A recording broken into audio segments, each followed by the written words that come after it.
How to fix unable to activate eSIM on your iPhone. To activate your eSIM, first of all, open your control center from the top right corner. There you see airplane mode. Simply toggle on airplane mode and turn it back off after 20 or 30 seconds. Once you do this, check if your eSIM is activated or not. If your eSIM is still not activated, the next step you should do is reboot your device. For that, press the volume up button, then the down button, and keep pressing the side button until you see black screen with Apple logo.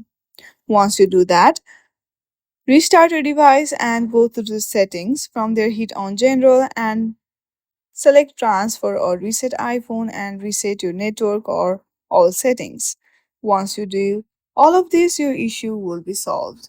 I hope you like this video. If you like this video, then please do not forget to like and subscribe to our channel. Thank you for watching.